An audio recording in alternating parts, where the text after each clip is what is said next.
തൃശൂർ കുന്നംകുളത്ത് തെങ്ങ് കയറുന്നതിനിടെ മെഷീനിൽ കാല് കുടുങ്ങി തല കീഴായി തൂങ്ങിക്കിടന്ന യുവാവിനെ ഫയർഫോഴ്സ് രക്ഷപ്പെടുത്തി. കൊരട്ടി സ്വദേശി 35-കാരനായ വിനീഷാണ് തെങ്ങിൽ കുടുങ്ങിയത്. ശ്രീജിത്ത് ശ്രീകുമാരൻ തൃശൂരിൽ നിന്ന് ചേരുന്നുണ്ട്. ശ്രീജിത്ത്, വിവരങ്ങൾ.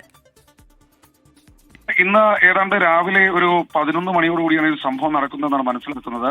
എന്തായാലും ഈ തെങ്ങ് കയറുകയായിരുന്നു ഇദ്ദേഹത്തെ അതിൽ പകുതി ഏതാണ്ട് 40 അടിയോളം ഉയരത്തിലാണ് തൂങ്ങിക്കിടന്നിരുന്നതെന്നാണ് പറയുന്നത്. എന്തായാലും ഈ തെങ്ങ് മുക്കാൽ ഭാഗത്തോളം ഇദ്ദേഹം കയറിയിരുന്നു. എന്തായാലും അതിനുശേഷം ഫയർഫോഴ്സ് ഇയാൾ തലകീഴായി കിടക്കുകയായിരുന്നു. ഫയർഫോഴ്സ് അരമണിക്കൂറോളം തലകീഴായി കിടന്നതിന് ശേഷമാണ് ഫയർഫോഴ്സ് എത്തിയത്. എന്തായാലും ഫയർഫോഴ്സ് എത്തി ഇദ്ദേഹത്തെ മാറ്റിയിട്ടുണ്ട്. ഇപ്പോൾ ആശുപത്രിയിലേക്ക് മാറ്റിയിട്ടുണ്ട്. ആരോഗ്യനിലയിൽ മറ്റു കുഴപ്പങ്ങളൊന്നുമില്ല എന്നാണ് മനസ്സിലാക്കുന്നത്. പക്ഷേ നിരീക്ഷണത്തിലാണ്. എന്തെങ്കിലും കുഴപ്പമുണ്ടോ എന്ന് പരിശോധിക്കുകയാണെന്നാണ് ഡോക്ടേഴ്സ് അറിയിക്കുന്നത്. ശരി, ശ്രീജിത്ത് ശ്രീകുമാറിനാണ് വിവരങ്ങൾ നൽകിയത്.